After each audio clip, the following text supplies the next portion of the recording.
Assalamualaikum warahmatullahi wabarakatuh.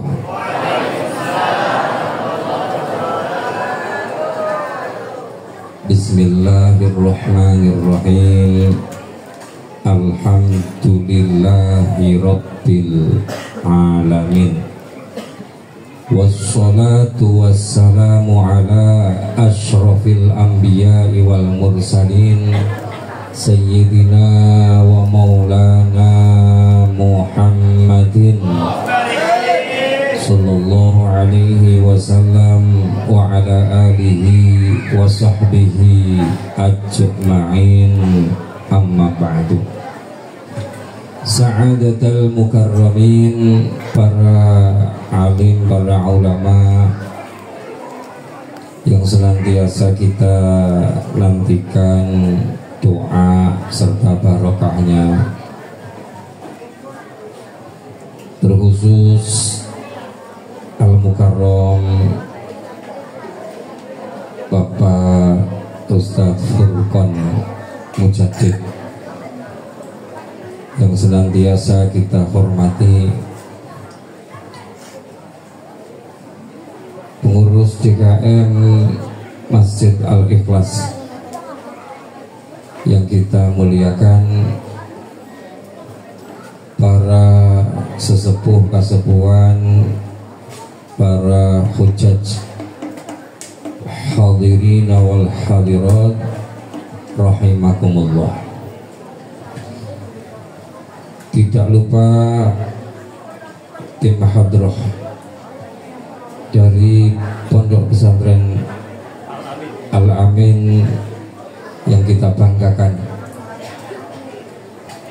Malam hari ini pertama saya mengucapkan terima kasih kepada panitia penyelenggara yang telah memanggil saya untuk mengikuti perjalanan pengajian dalam rangka peringatan Isra wal Mi'raj Nabi Muhammad sallallahu alaihi wasallam. Semoga dengan terima kasih saya kepada panitia penyelenggara, termasuk syukur saya kepada Allah Subhanahu wa ta'ala, amin ya rabbal alamin. Rasulullah Muhammad sallallahu alaihi wasallam bersabda, inna ashkaron nasi lillahi tabaraka wa ta'ala ashkaruhum linnas. Sesungguhnya orang yang paling bisa berterima kasih kepada Allah, orang yang paling bisa bersyukur kepada Allah, yaitu orang-orang yang mau berterima kasih kepada sesama manusia. Karena nikmat-nikmat Allah yang diberikan kepada kita banyak sekali melalui manusia yang lain, sehingga berterima kasihnya kepada sesama merupakan sempurnanya syukurnya seseorang kepada Allah Subhanahu wa ta'ala. Insya Allah terima kasihnya saya kepada pengurus DKM, panitia penyelenggara, termasuk syukur saya kepada Allah.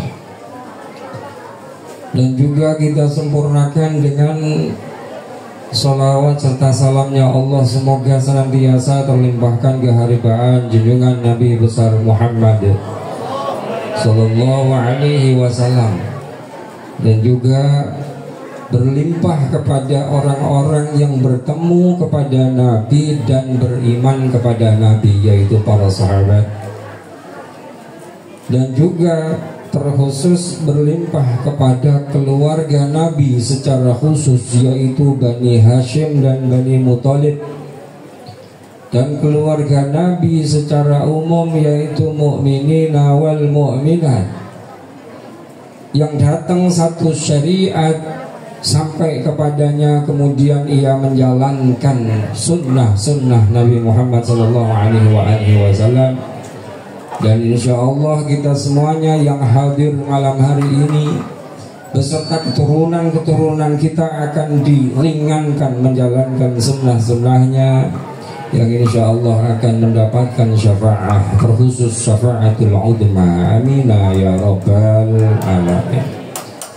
Bapak Ibu, adik-adik sekalian yang dimuliakan, bahwa malam hari ini peringatan Isra wal Mi'raj, saya teringat dan terkesan membetuli satu pelajaran. Kenapa demikian? Tadi disebutkan bahwa saya termasuk salah satu dari beberapa asatidz yang ikut bersama belajar dengan jamaah setiap malam Jumat ba'dal maghrib. Dan yang saya baca adalah kitab Aqidatul Awam, dan saya bawakan syarahnya Nurul Zolam li Syekh Muhammad Nawawi bin Umar Al-Jawi. Pada bulan lalu terakhir saya diinfokan sama Pak Mahruf juga Pak Agus, menyampaikan kepada saya bahwa bulan depan kita Isra wal Mi'raj, penjenengan nanti yang ngaji. Pada saat ngaji malam Jumat itu saya lihat-lihat, rupanya baitnya pas dengan bait yang menerangkan tentang Isra wal Mi'raj. Alhamdulillah. Dan di dalam Aqidatul Awam itu bab Isra wal Mi'raj itu merupakan penjelasan yang terakhir. Setelah itu kemudian ringkasan, kemudian doa dari muallif, yaitu As-Syekh Ahmad Marzuki Al-Maliki. Bait di sana tentu kita sempurnakan malam hari ini, sehingga pas tawakufan, kemudian pas juga habis pelajaran yang dibaca setiap malam Jumat. Nanti habis lebaran kalau masih kangen dimulai lagi dengan kitab yang baru insya Allah.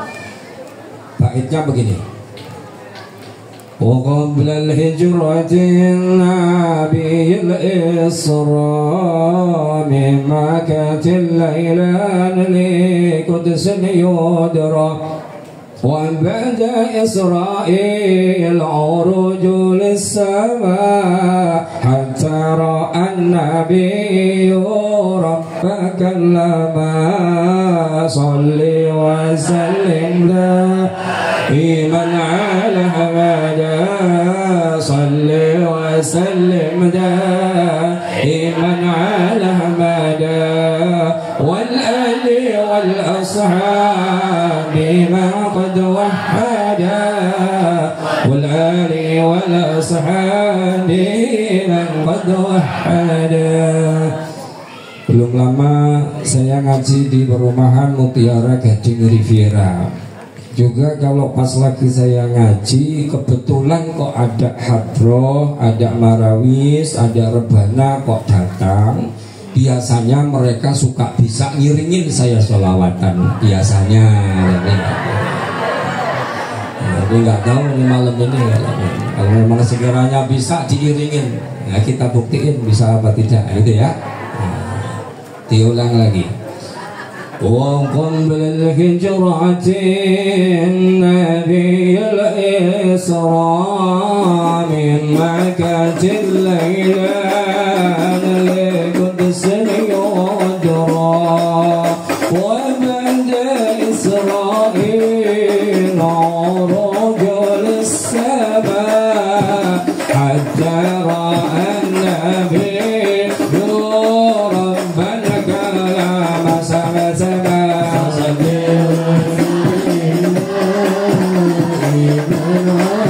اللهم صل وسلم وبارك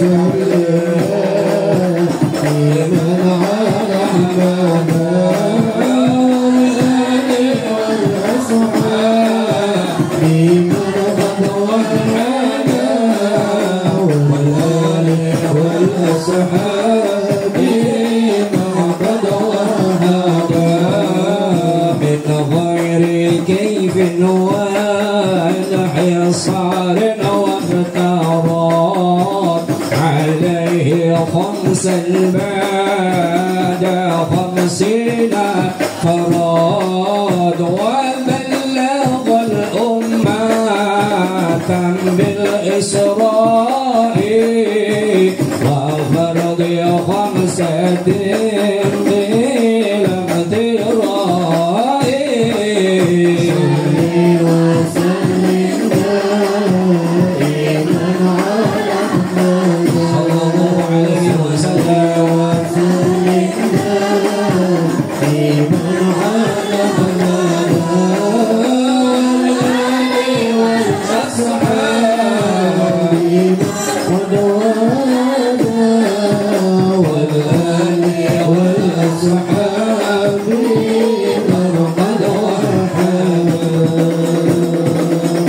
Sallu ala Nabi Muhammad.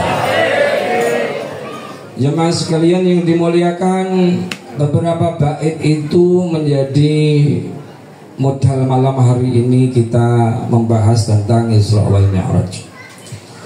Ada kalimat wa qablal hijratin Nabiyil Isra.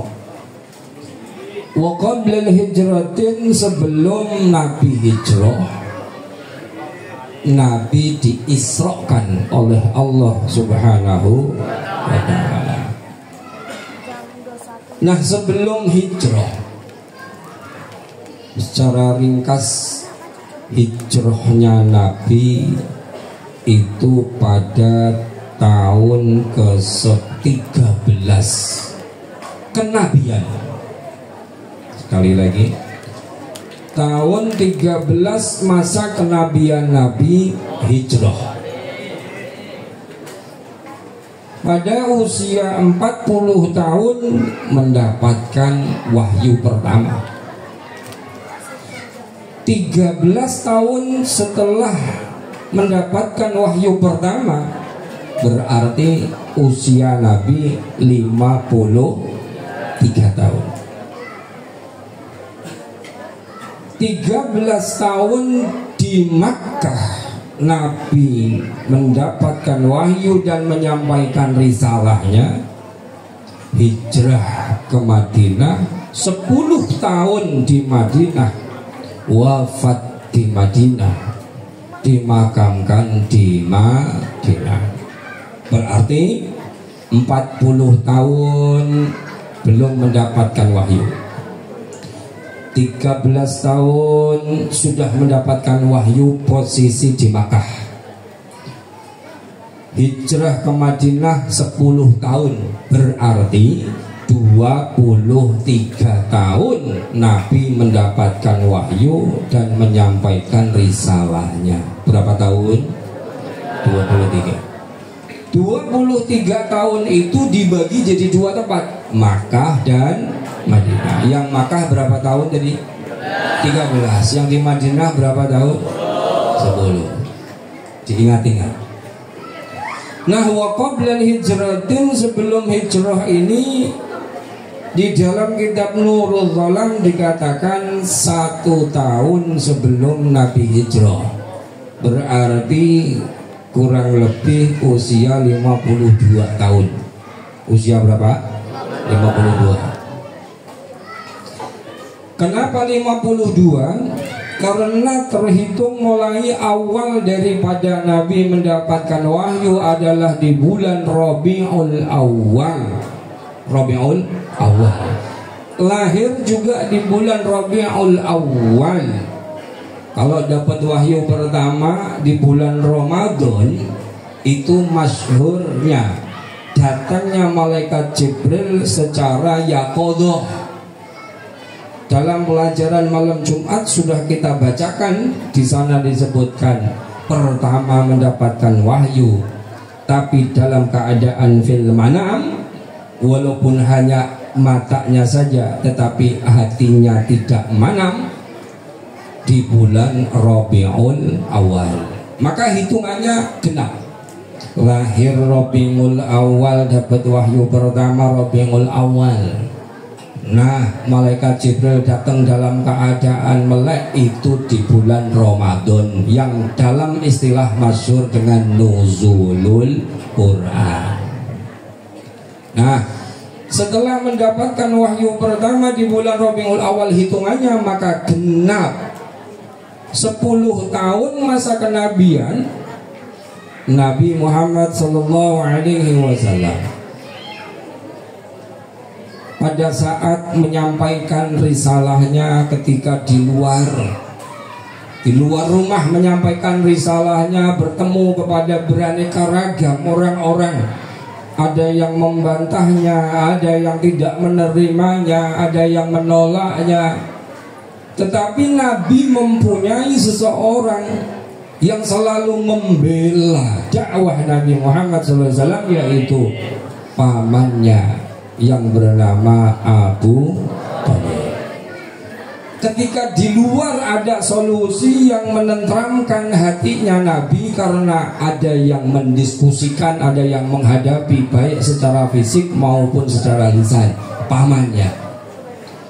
Begitu pulang ke rumah ketemu dengan istrinya menenangkan hati Nabi, menyemangatkan dakwah Nabi yang bernama Sayyidatina Khadijah. Siapa Bu? Khadijah. Nah, di tahun ke-10 itu diceritakan Sayyidatina Khadijah itu wafat. Wafatnya di bulan Ramadan. Di bulan Ramadan. Tahun ke-10 masa kenabian, Khadijah wafat di bulan Ramadan. Pamannya juga di tahun ke-10 diwafatkan oleh Allah Subhanahu wa taala. Sehingga dari cerita awal inilah menjadi penghantarnya nanti Isra wal Mi'raj. Nabi dijalankan oleh Allah Subhanahu wa ta'ala. Maka sepakat ahli sejarah mengatakan di tahun itu merupakan Amul Hazan atau Amul Huzni, tahun kesedihan. Betapa tidak, begitu dakwah di luar dulunya penolakan, selalu ada yang membela. Begitu di rumah, nyampe rumah menenteramkan hati Nabi. Nah, di tahun ke-10 itu dua-duanya wafat.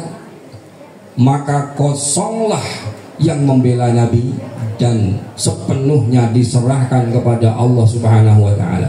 Penolakan demi penolakan, baik yang dekat maupun yang jauh, itu semakin menjadi dan mempunyai satu kepinginan. Barangkali masih ada satu tempat yang masih mau menerima dakwahku, menyampaikan risalahku, kata Nabi. Kemudian melihat satu tempat yang dikatakan kurang lebih 100 km dari Makkah, yang bernama Taif, satu daerah Taif. Tepatnya di Banu Thaqif. Di sana mungkin orang-orang banyak yang menerima risalahku. Akhirnya mengajak anak angkatnya Zaid bin Harisah untuk mengikuti dakwahnya ke tanah yang namanya Taif. Begitu sampai Taif, rupanya harapan hilang, harapan manis hilang. Yang tadinya ingin risalahnya diterima, tetapi sambutan dari mereka bukan hanya lemparan cacian, lemparan daripada omongan lisan mereka, tetapi lemparannya berubah menjadi bebatuan. Hingga dikatakan kakinya Nabi berdarah saat menyampaikan di Taif itu. Dan Zaid bin Harithah, kepala bagian belakangnya, karena namengin Nabi, juga berdarah di daerah yang namanya Taif. Disitulah penyerahan sepenuhnya Nabi kepada Allah Subhanahu wa ta'ala, bahwa segala kelemahanku, segala kekuranganku atas manusia-manusia itu aku serahkan kepadamu. Jikalau engkau mengutusku tempat yang lebih jauh dari ini dan di sana ada penolakan, atau mengutusku tempat yang dekat dari ini, di sana tetap ada penolakan, selama engkau ridho, kata Nabi, aku jalankan. La haula wa la quwwata illa billahil aliyyil azim. Bahkan saat beristirahat mengamankan dirinya di balik bukit, Allah melihat kejadian tersebut dan memerintahkan malaikat Jibril turun, sampaikan kepada anak buahmu, turuti apa kemauan Muhammad. Begitu sampai kepada Nabi, kemudian menyampaikan, menawarkan satu balasan ketika disukai dan diinginkan oleh Nabi, yaitu dengan cara membalikkan bukit kemudian ditimpakan kepada Banu Thaqif yang telah mencelakainya. Tapi nyatanya beliau dengan kearifannya, beliau dengan akhlakul karimahnya bukan mengiyakan, tetapi jawabannya jangan. Fa innahum qaumun la ya'lamun, mereka itu golongan yang tidak mengetahui. Bisa jadi mereka golongan yang belum mengetahui betapa pentingnya syariat agama Islam. Barangkali mereka tidak mengetahui bahwa dengan menjalankan syariat yang aku sampaikan ini mereka akan selamat di dunia dan juga akhiratnya. Mereka belum tahu, maka jangan kau lakukan itu, kata Nabi Muhammad SAW. Kemudian yang dikatakan oleh Nabi adalah, akan aku tunggu yang keluar dari tulang rusuknya anak-anaknya. Barangkali sekarang belum mau beriman, tetapi nanti keturunannya yang akan beriman kepadaku. Sungguh indah akhlak Nabi Muhammad SAW. Nah, setelah itu barulah menjadi satu awal cerita bahwa Allah akan memberikan satu hiburan kepada Nabi. Hiburannya berupa berjalan di malam hari dari Makkah, tepatnya di Masjidil Haram, menuju Masjidil Aqsa. Kemudian hiburan tersebut puncaknya adalah diberikan hiburannya orang-orang mukmin dan hiburannya Nabi, yaitu sholat 5 waktu. Yang apabila hiburan itu dilakukan dengan benar, maka akan diberikan, dikaruniai kebahagiaan yang sempurna juga oleh Allah Subhanahu wa taala. Dan puncak kebahagiaannya adalah akan dimasukkan ketika di barzakh, maka akan masuk di raudhah min riyadil jannah. Ketika sudah hari kiamat akan masuk di surganya Allah Subhanahu wa taala. Hiburan itu yang namanya sholat 5 waktu. Mulainya dari mana perjalanan Nabi tersebut? Kalau menurut jenengan mulainya dari mana? Setarnya Nabi Isra itu dari Masjidil Haram. Banyak yang menyebutkan di dalam mulainya Masjidil Haram, termasuk di dalam Al-Quran surat Al-Isra ayat 1 disebutkan mulainya dari Masjidil Haram. Subhanalladzi asra bi'abdihi laylan minal Masjidil Haram. Jadi startnya di Masjidil Haram. Asy-Syaikh Ja'far Asy-Syahir bil Barzanji, Syekh Ja'far yang menyusun kitab Barzanji, Maulid al-Barzanji, beliau juga menyebutkan mulainya dari Masjidil Haram. Kalimatnya begini dalam Atirillah tentang Isra. Summa usriya bi ruhihi wa jasadihi yaqadatan minal Masjidil Haram ilal Masjidil Aqsa wa rihabihil qudsiyah. Di sana disebutkan mulainya Masjidil Haram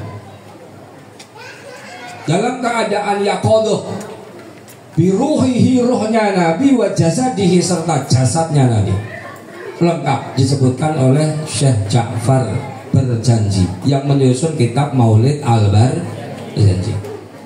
Juga termasuk Syekh Ahmad Marzuki tadi mengatakan wa qabla hijratin Nabiyil Isra min Makkatin.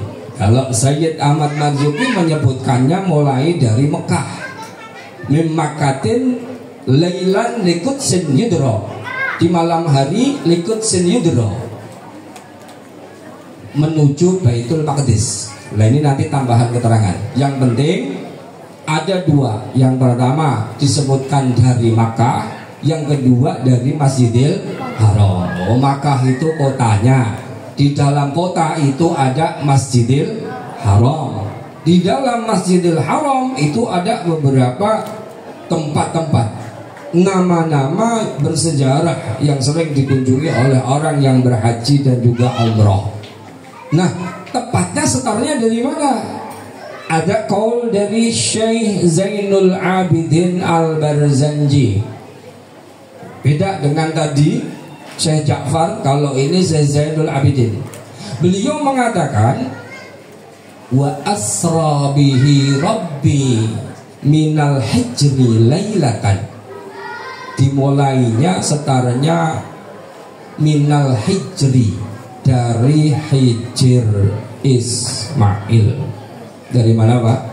Hijr Ismail. Maka di sana baitnya berbunyinya begini. Wa asra bihi rabbi minal hijri lailatan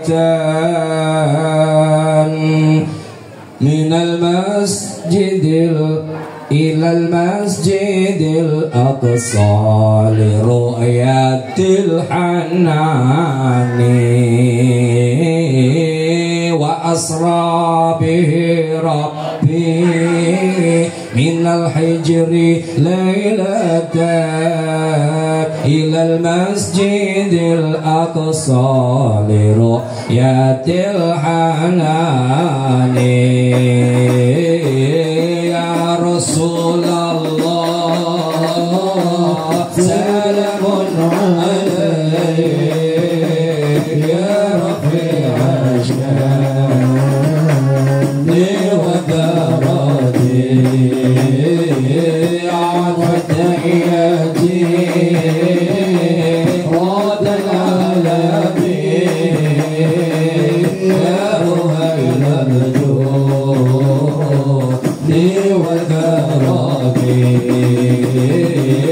وأسرى بربي كان إلى المسجد الأقصى لرؤية الحنان كما البدر في داجٍ من قد سرى وجبريل وميكال معه يسيران يا رسول الله سلام عليك يا ربيع الشام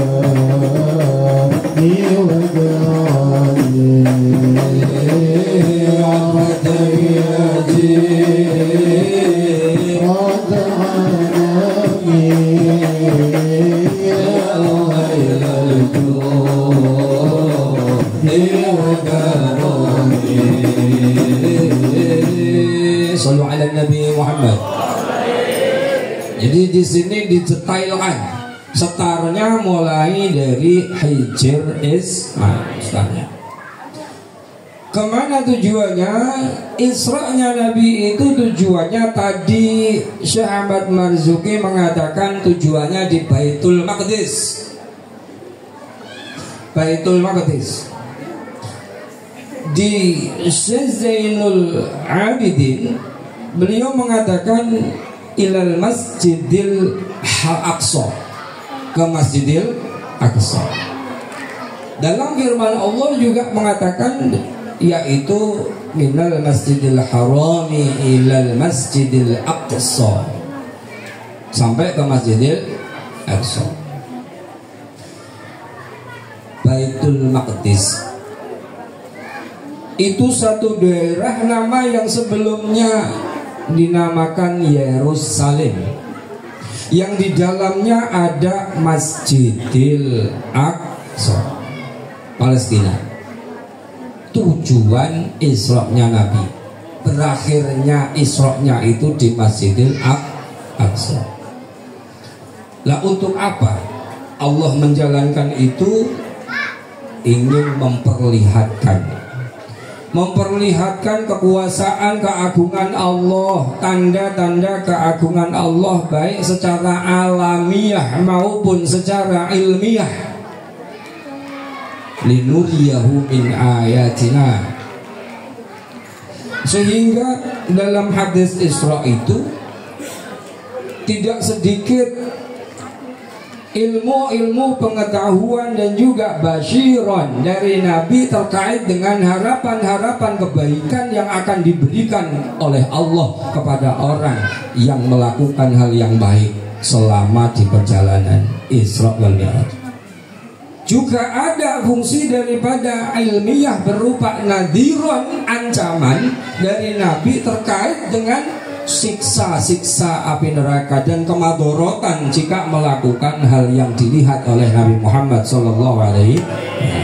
Salah satunya Nabi itu saat Isra itu mencium aroma wangi.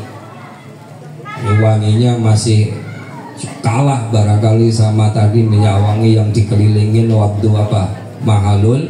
Ya, tadi yang mahal qiyam kumanan minyak wangi enggak ibu-ibu dapat semprotan. Nah, wanginya masih kalah dengan itu. Nabi nanya kepada malaikat Jibril, ini kok wangi banget, ini bau apa Jibril? Terus malaikat Jibril jawab, Nabi, ini wanginya ini aroma wewangian kekasihnya Allah, seorang perempuan yang mempertahankan keimanannya.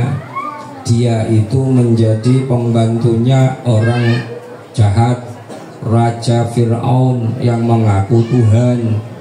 Lah ini bantu di sana nyisir-nyisir putrinya. Dia namanya siapa Bu? Dewi Masitoh. Dewi waktu nyisir-nyisir, sisirnya jatuh yang disebut Allah. Yang disebut Allah Tuhannya. Terus anaknya nanya, apakah yang kamu sebut itu adalah bapakku? Dewi Masitoh jawab, bukan, yang aku sebut adalah Tuhanku. Anaknya bilang, bukankah Tuhan itu adalah bapakku? Dia nanya, bukan, Tuhanku adalah Allah yang tadi disebutkan tadi. Kalau begitu tak sampaikan kepada Bapak, silakan mempertahankan imannya. Benar kamu ngomong begitu Masito? Benar. Maukah kamu merubah keyakinanmu bahwa Tuhan itu adalah aku? Masito, tidak, bahwa Tuhanku adalah Allah. Akhirnya dihukum. Hukumannya itu direbus bersama bayi-bayinya sampai matang. Nah, mempertahankan iman akhirnya oleh Allah diabadikan kebaikannya amal saleh tersebut dengan aroma wangi, diperlihatkan saat Isra wal Mi'raj. Jadi memang aroma wangi itu untuk amal saleh. Amal baik itu aromanya wangi. Amal buruk maksiat itu aromanya busuk. Aromanya busuk. Maka kalau ngelakuin atau niat baik, nanti muncul aroma wangi. Malaikat senang wangi-wangi, nanti datang. Kalau melakukan keburukan, berniat buruk, nanti yang datang setan, dibumbuin karena aromanya busuk. Setan senang sama yang busuk-busuk. Dan di akhirat itu aromanya dosa-dosa itu busuk. Kalau amal saleh itu wangi. Bahkan tidak sedikit ada orang yang dikasih oleh Allah sebuah kelebihan. Apa kelebihannya? Dia itu bisa mencium aroma. Jadi tahu nih di hadapan saya orang baik, orang yang banyak maksiatnya dari aromanya. Bau baik nih. bau wangi, berarti dia seneng amal soleh. Terus kalau pas lagi dia niat buruk, baunya nggak enak, ini seseorang ada yang dikasih kelebihan begitu. Nah alhamdulillah kita semua tidak diberikan begitu, karena kalau diberikan barangkali nggak betah duduk lama di sini. Karena banyak yang berniat buruk, ada yang ngomongin, ada yang dengki dalam hatinya, aromanya busuk. Kalau bisa mencium akhirnya nggak betah duduk, bangun, akhirnya menyendiri, tidur sama istrinya, tidur sama suaminya, lagi punya niatan jelek, suudon, muncul aroma busuk, akhirnya bangun nggak jadi tidur bareng, akhirnya tidak bisa berkomunikasi, bersosial. Alhamdulillah kita nggak dikasih kelebihan begitu. Mungkin ada yang bisa, itu barangkali mampu menahannya. Tapi aromanya wangi. Oh, saya lupa, masya Allah. Dikasih duit tadi itu saya 100.000.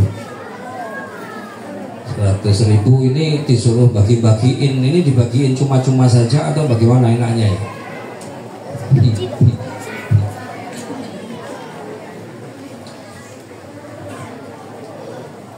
Tak kasih soal yang mudah. 5 orang saja, 5 orang yang anak-anak berdiri kalau berani. Soalnya nanti setelah berani saya sering menyemangati santri begini, berani itu 50% keberhasilan. Berani itu 50% keberhasilan. Jadi nggak bisa renang, udah berani jebur dulu aja. Jebur nanti kan akhirnya kecol-kecol tangannya gini-gini, akhirnya bisa. Jadi berani itu modal 50%.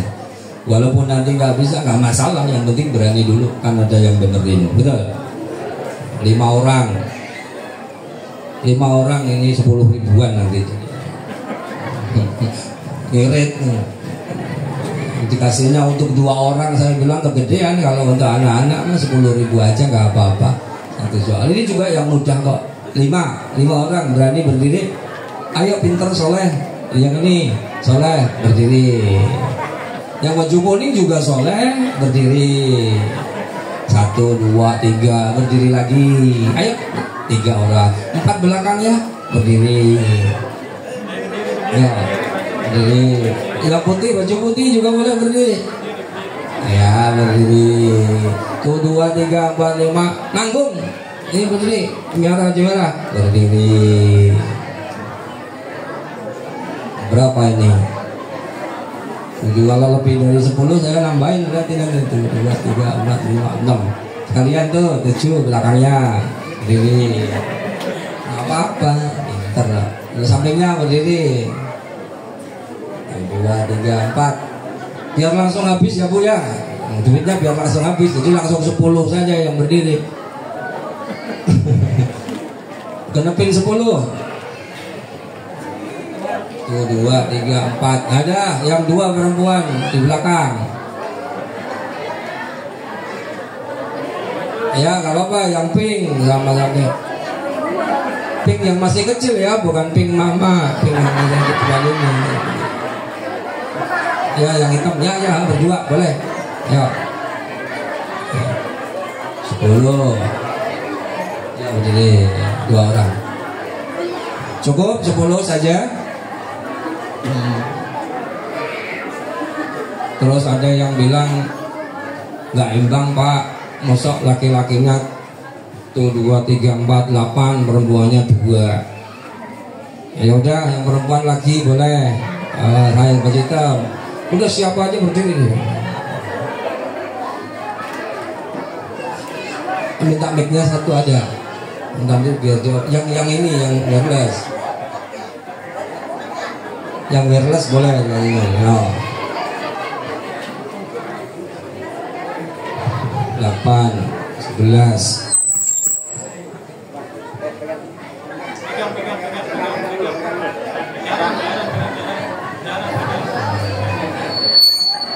Ya, ayo deketin mic-nya. Ya. Coba kamu sebutin 1 saja dari 10 nama Nabi. Nama malaikat. Yang lainnya dia malaikat Jibril. Kasih sampingnya, kamu duduk di situ. Entar dulu yang lain lah.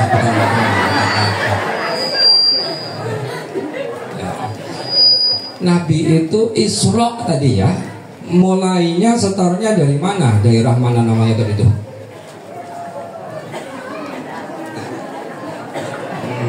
Dari mana? Masjid apa tadi? Masjid apa? Masjidil Haram. Kasih sampingnya, duduk. Sampingnya. Deg-degan ya? Sebutin nama malaikat yang lain selain Jibril.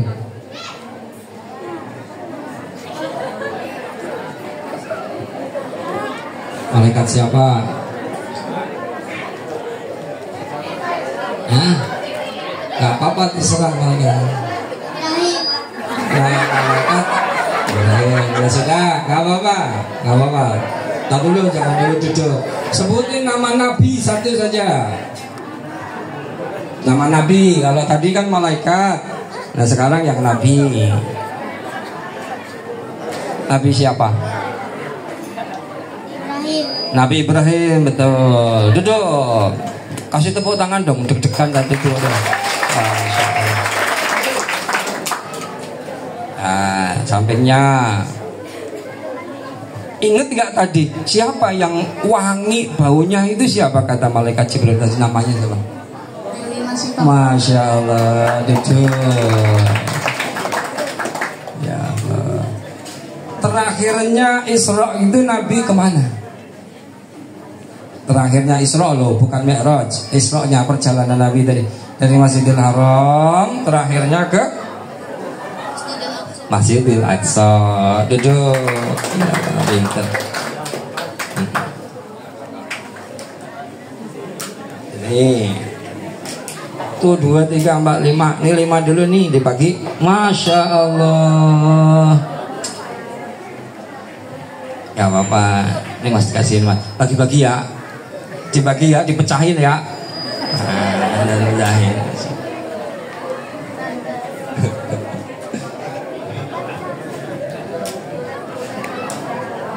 Iya ntar mecahinnya kan. Jangan disobek-sobek, jadi 5 jaga dia itu.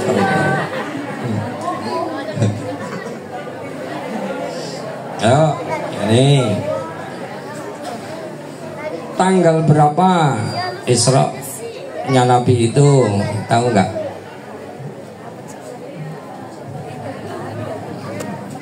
Nggak ada. Isra itu dulu yang gampang aja.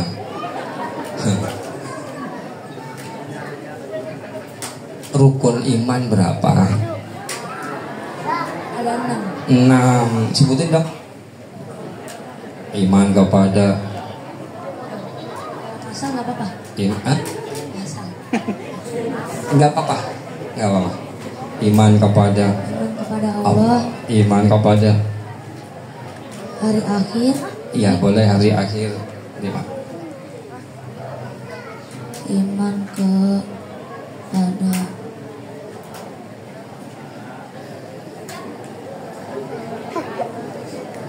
rukun Islam aja. 5. 1. Syahadat. 2. Sholat. 3. Zakat. 4. Bentar lagi Ramadan, puasa terakhir. 5. Haji jika mampu. Duduk. Belakangnya ini. Nah sebutin malaikat lagi aja, gampang malaikat. Selain Jibril sama Ibrahim tadi ya, Ibrahim bukan ya? Jibril, ya. Coba malaikatnya.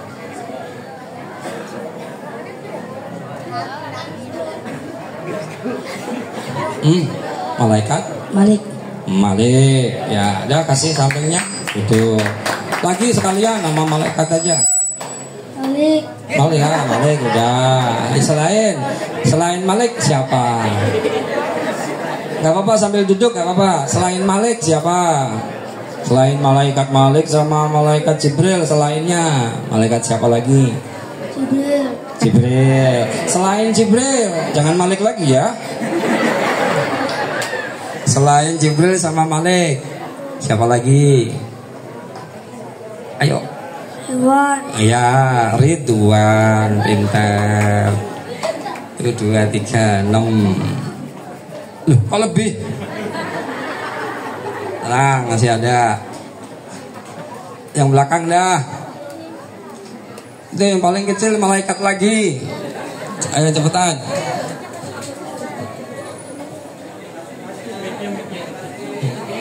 Kasih.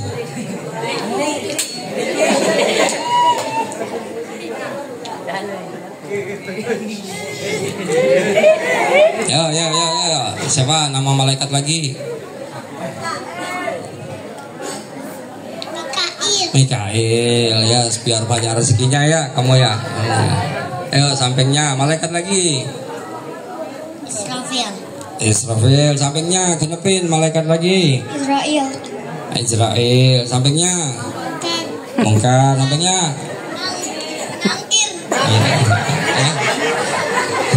Gak ada engnya. Nakir.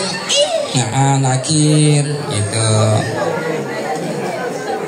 Waduh, ini malaikat habis nih, siapa lagi nih gitu. Hah? Ridwan ucap.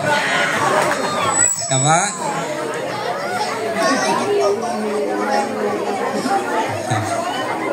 Yang nyatet.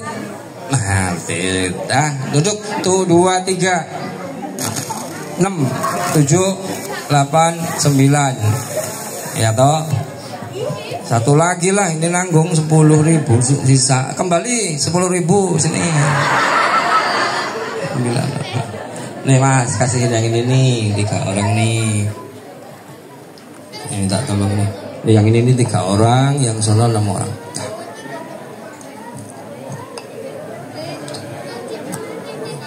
Pak Agus nombor 40.000.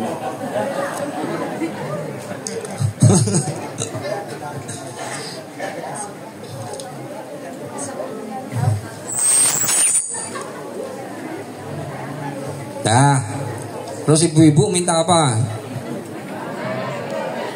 Oh, kupon ya, nungguin kupon ya. Nah, kita lanjutkan sedikit. Masih kuat nungguin? Masih ya. Kamal badri fi dajin. Perjalanan Nabi itu seperti purnama, bulan purnama yang lewat, yang berjalan. Minal laili qad saro, pada malam hari. Wa Jibrilu wa Mikalu yasironi, Jibril Mikail yang mendampingi perjalanan Isra wal Mi'raj Nabi Muhammad sallallahu alaihi wasallam. Nah, setelah sampai Masjidil Aqsa, kemudian proses Mi'raj. Mi'rajnya Nabi, naiknya Nabi, berjalan dan naiknya Nabi itu bukan keinginan sendiri, tetapi diperjalankan.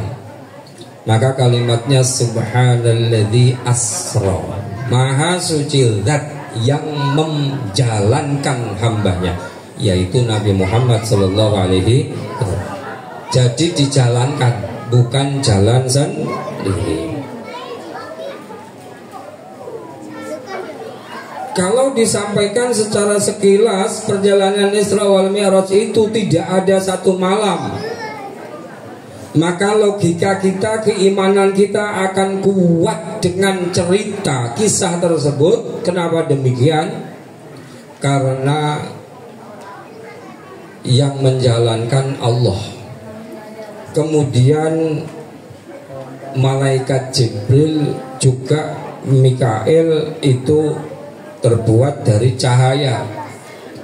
Kendaraannya buruk juga dari cahaya. Maka kecepatan cahaya disebutkan 300.000 kilometer per detik. 300.000 kilometer per detik. Jadi 1 detik tik, itu kecepatan cahaya udah 300.000 kilometer. Sini Jawa Tengah, Bumen, Purworejo itu kurang lebih 400 kilo. Berapa? 400 kilo. Sini Jawa Tengah. Lah ini 300.000 kilometer per detik kecepatan cahaya. Maka insya Allah kita iman, percaya kalau cahaya yang berjalan itu akan cepat sampainya dan cepat kembalinya. Bahkan sampai disebutkan tidak ada sampai 3 jam, 4 jam. Intinya sebagian dari malam perjalanan Nabi dan naiknya Nabi, Mi'rajnya. Hingga bertemu di langit pertama dengan Abul Bashar, yaitu Nabi Adam alaihissalam. Nabi Adam itu dilihat oleh Nabi bangga, seneng. Pada saat nengok ke kanan, Nabi Adam bahagia. Begitu nengok ke kiri, Nabi Adam sedih. Nanya kepada Jibril, malaikat Jibril, itu siapa? Ada orang kok tinggi banget. Nabi Adam itu tingginya 70 dhira'. 1 dhira'nya kalau secara fikih itu 48 cm. Jadi kalau 70-an ya kurang lebih 30 meteran lah. Itu tingginya Nabi Adam. Berapa meter? 30 meter. Tinggi, gede tinggi. Mulai kecil-kecil itu mulai Nabi Nuh ke sini itu mulai kecil-kecil. Dari Nabi Adam sampai Nabi Nuh orangnya gede-gede, tinggi-tinggi, panjang-panjang umurnya sampai ratusan tahun. Nah, itu siapa? Itu Mbah Nabi Adam, Abul Bashar, bapaknya manusia. Terus kenapa kok waktu nengok ke kanan kok bahagia, ke kiri sedih? Kata Jibril, kalau ke kanan itu Nabi Adam melihat anak cucunya pada amal baik. Begitu nengok ke kiri sedih karena mereka golongan orang-orang yang beramal buruk. Dan di situ ada satu pelajaran besar untuk kita, ilmiah, berupa seorang tua. Nabi Adam itu sudah sampai dengan puncaknya keimanannya kepada Allah. Dan kita semua juga wajib mengimani ada khairihi wa syarrihi minallahi ta'ala. Baik, buruk itu adalah dari Allah Subhanahu wa ta'ala. Artinya begini, kalau kita dikaruniai anak, ada yang baik kita bahagia, ada yang buruk kita sedih. Satu orang saja anak kita saat baik kita senang, saat dia jelek, saat dia buruk kita sedih. Ingat kalimatnya sedih, bukan marah tapi sedih. Karena sedih, kasihan, kemudian dinasehatin, diusahain agar menjadi baik. Karena menurut saya pantangan. Kemudian orang tua kok sampai marah kepada anak itu, kalau bisa jangan. Kenapa demikian? Hadis ditujukan kepada orang tua, ridallah fi ridal walidain. Bu, kalimatnya apa tadi? ridhollah fi ridhol walid. Ridhonya Allah terletak pada ridhonya orang tua. Yang disebutin orang tua. Yang kedua, wasukhtullah fi sukhtil walidain. Marahnya Allah terletak pada marahnya orang tua. Loh, ini pelajaran untuk kita sebagai orang tua. Pertama, kalau ingin Allah ridho kepada anak-anakmu, ridholah kepada anak. Kalau ingin Allah marah kepada anak-anakmu, marahlah kepada anak-anak. Ini sudah logika. Maka nasihat ini bisa untuk orang tua juga untuk anak. Kalau memang memposisikan kita sebagai anak, janganlah berani sama orang tua, karena Allah itu tidak akan meridhoimu jika orang tua tidak ridho. Jika hadis ini diterapkan kepada orang tua, wahai orang tua, janganlah kamu marah kepada anakmu kalau nggak pengen Allah marah kepada anak-anakmu. Ini biasanya yang berani sama anak ibu-ibu biasanya. Kalau ada masalah sama suaminya, nggak berani sama suaminya, anaknya yang digarap biasanya. Mending kalau nasihatin boleh, tapi hatinya jangan sampai marah. Hatinya jangan sampai marah. Saya nanya, anak berani sama orang tua itu dosa apa tidak sih? Dosa. Dosanya kecil apa besar? Besar. Dosanya besar. Lah, jika orang tua kok nggak memaafkan, maka anak kita punya dosa besar. Kalau punya dosa besar mau dinasehatin, hatinya keras karena punya dosa besar. Maka maafkan dulu hati kita, kemudian nasihati. Nasihat akan bisa masuk kepada mereka. Bisa difahami Bapak Ibu? Ya.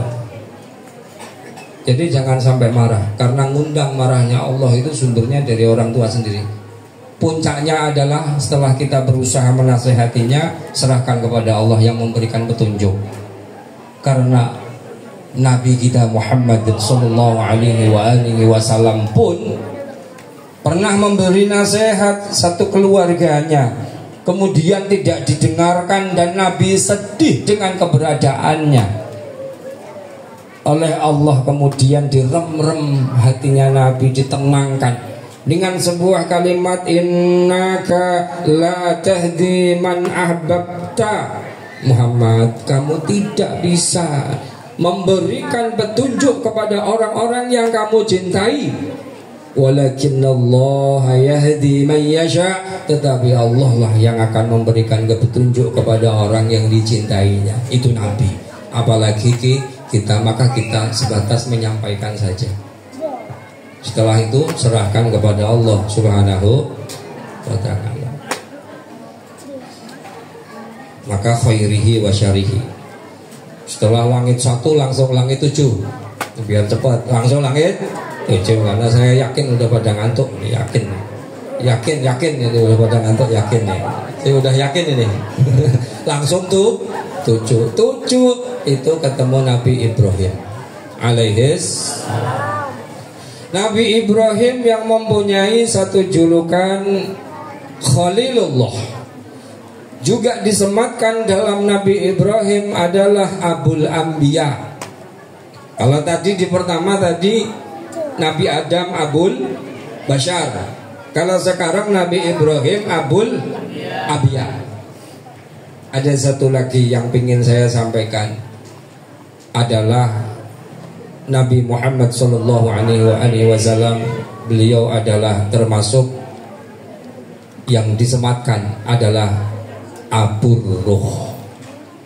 Abur, induknya, bapaknya ruh itu adalah Nabi Muhammad SAW. Maka 3. Kalau Nabi Ibrahim Abul Anbiya, kalau Nabi Adam Abul Bashar, kalau Nabi Muhammad Abur Ruh. Maka ruh kita itu tidak akan sampai kepada rahmatnya Allah kecuali melalui perantara Nabi Muhammad SAW. Tidak akan sampai. Maka kalau orang yang mukmin beriman benar-benar begitu wafat, rohnya keluar dari malaikat siapa tadi yang nyabut roh, nyabut nyawa, Israel, kemudian diserahkan kepada Nabi Muhammad, kemudian didampingi untuk menghadap Allah Subhanahu wa taala. Maka Abu Ruh itu Nabi dan tidak akan sampai kepada Allah. Pintu menuju rahmatnya Allah adalah Nabi Muhammad SAW. Maka Nabi mempunyai julukan untuk menuju pintu rahmatnya Allah. Ada sebuah kalimat, anta, engkau, babullah, adalah pintu menuju rahmatnya Allah Subhanahu wa ta'ala. Maka ada sebuah syair yang berbunyi, anta babullah, anta babullahi mu'tamadi. Awalnya apa itu?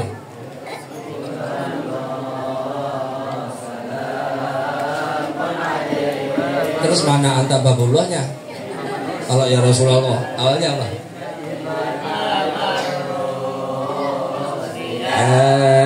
As-salani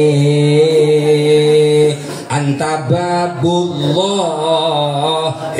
mu'tamadi fabidunyaya wa akhirati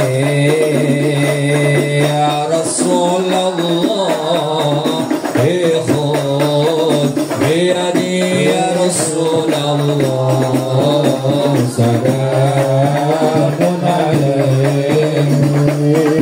رفيع الشان وترني عذبة يدي وتعلمي يا أهيل الجود والكرم يا إمام الرسل يا سندي أنت باب الله معتمدي يا إمام الرسل يا سندي أنت باب الله معتمدي فبدنياي وآخرتي رسول الله خذ بيدي يا رسول الله صل وسلم عليه الله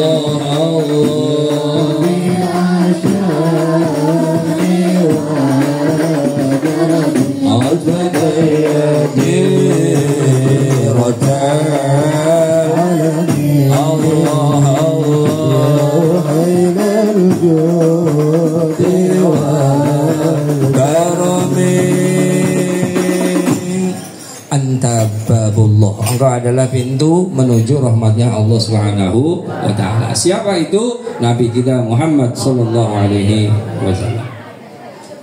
Kemudian dinaikkan lagi oleh Allah Subhanahu wa ta'ala sampai dengan satu tempat yang sering kita dengar cerita tersebut. Ada Sidratul Muntaha, ada Mustawa.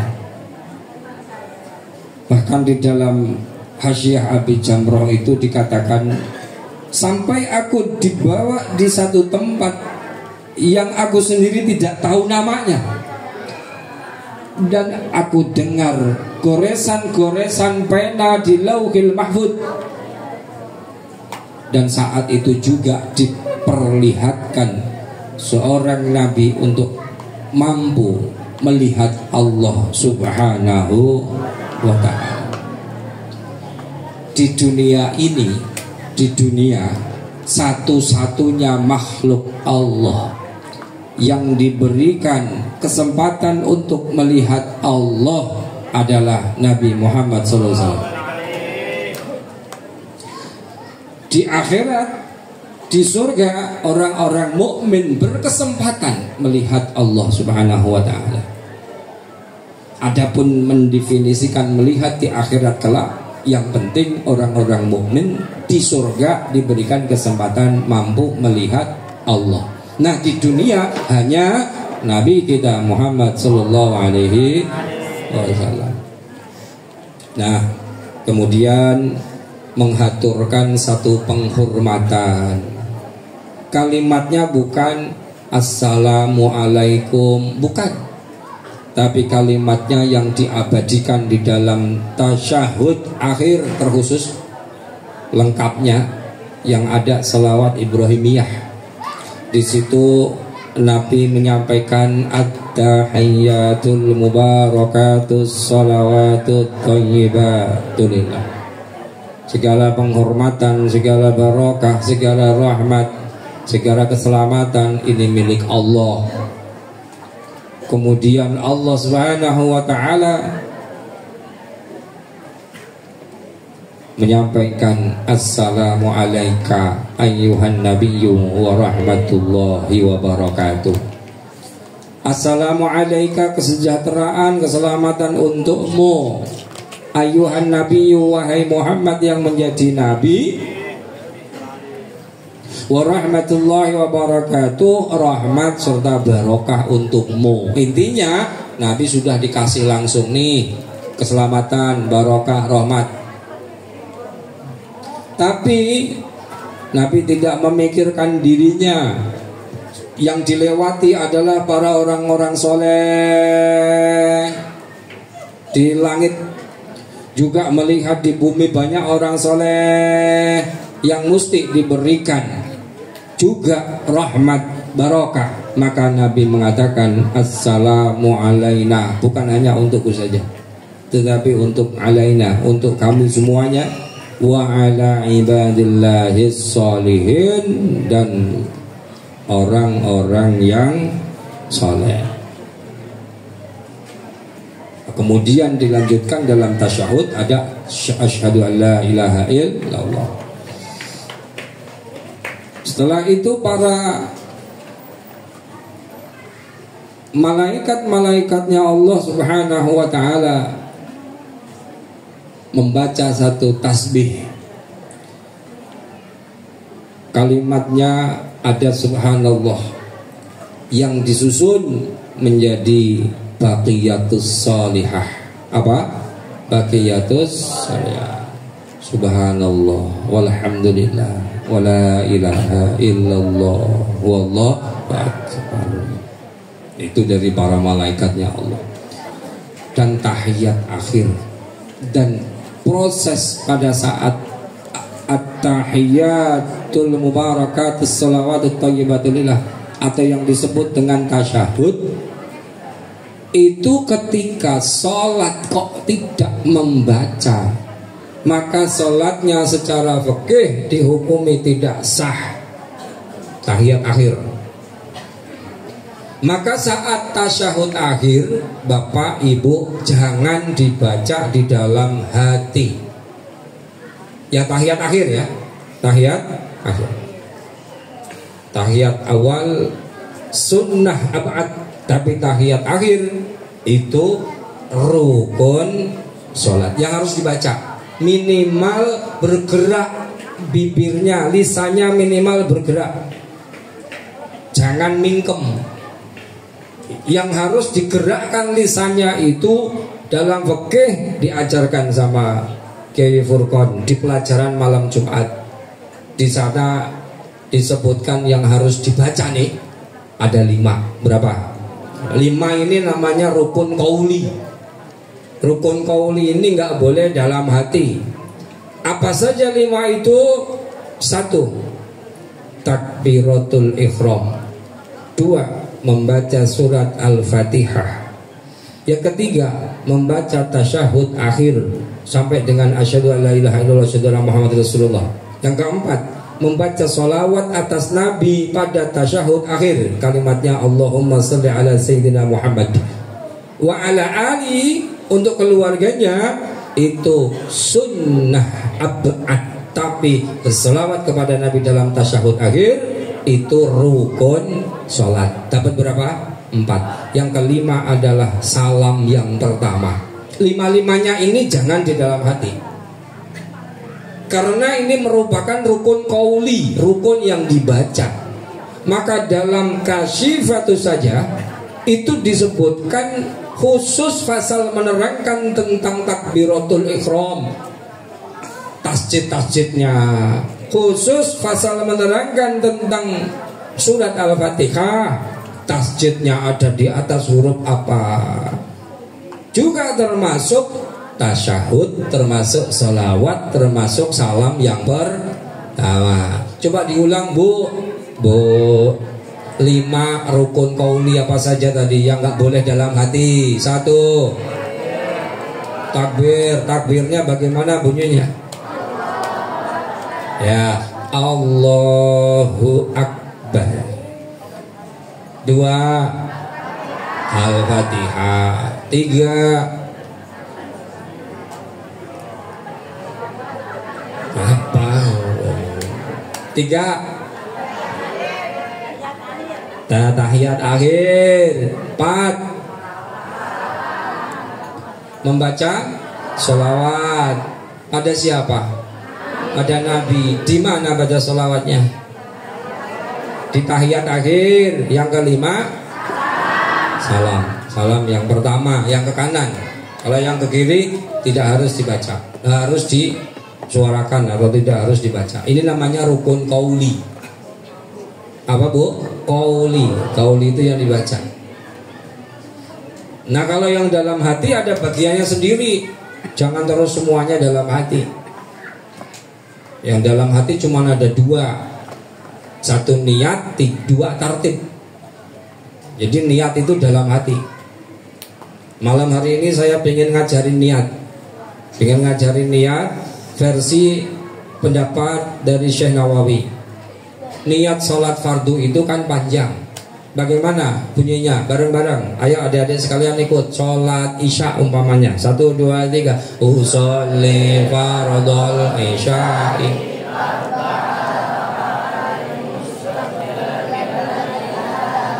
Makmuman lillahi ta'ala. Makmuman karena kita menjadi makmum. Kita bicaranya sholat jamaah, bukan sholat sendiri ya.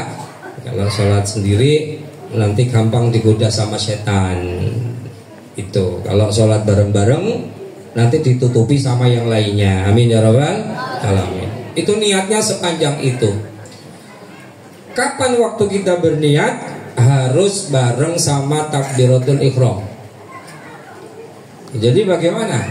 Lisan kita Allahu Akbar, hati kita berniat menjalankan sholat. Sepanjang itu Pak. Syekh Nawawi mengatakan minimal kalau sholat fardu itu 3 saja yang diikutin. Dalam hati bahasa Indonesia boleh Bu. Ini malam hari ini kita Isra Mi'raj. Semoga tambah sempurna sholat-sholat kita. Minimal dalam pada saat berniat. Pada saat 3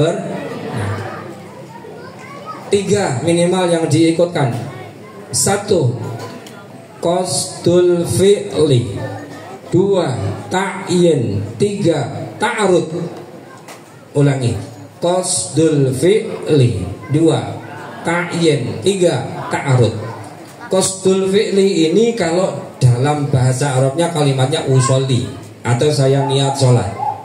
Saya niat sholat. Yang kedua ta'yin. Ta'yin itu menentukan jenis sholatnya. Zuhur, asar, maghrib, isya, subuh. Ini harus diikuti. Kemudian yang ketiga ta'arud, yaitu kalimat fardunya. Karena menjadi syarat sahnya sholat adalah mengetahui fardunya sholat. Sholat yang hukumnya fardu.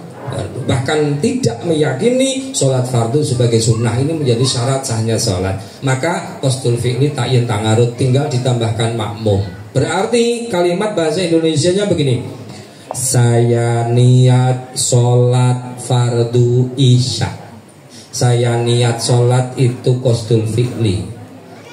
Apa? Saya niat sholat qasdul fi'li. Fardu itu ta'arud. Isya itu ta'yin. Tambahkan makmuman. Dan bacanya itu dalam hati. Kalau lisan sunnah yang wajib dalam hati. Karena itu rukun qauli. Sementara bareng sama takbiratul ihram. Jadi saat takbir hatinya ngucapin 3 tadi. Allahu Akbar. Maka penting sekali kita konsentrasi saat takbiratul ihram. Sampai Nabi itu mengatakan, kalau memang benar-benar makanan sudah siap, makan dulu. Jangan sampai nanti pada saat sholatnya keingetan makan. Kalau memang pingin ke kamar mandi dulu. Kalau memang itu selesaikan dulu semua urusan-urusan. Malah kadang tetangga saya ada yang mau sholat nungguin iklan, itu ada. Nah, sini kayaknya iya deh. Kalau udah iklan dulu, giliran udah mulai ngelirik-lirik gitu ada gitu. Itu saatnya. Nah, mungkin hanya itu. Silahkan diresum sendiri mana yang baik, silahkan diamalkan. Semoga bermanfaat untuk kita semuanya. Amin ya rabbal alamin. Al-Fatihah. A'udzubillahi minasyaitonirrajim. Bismillahirrahmanirrahim. Alhamdulillahirabbil alamin arrahmanir rahim maliki yaumiddin. Iyyaka na'budu wa iyyaka nasta'in. Ihdinas siratal mustaqim. Shiratal ladzina an'amta 'alaihim ghairil maghdubi 'alaihim waladdallin. Rabbighfirli wa liwalidayya amin. Kurang lebihnya mohon maaf. Wa akhiran kafa bihadza wallahul muwaffiq ila aqwamit thoriq. Wassalamualaikum warahmatullahi wabarakatuh.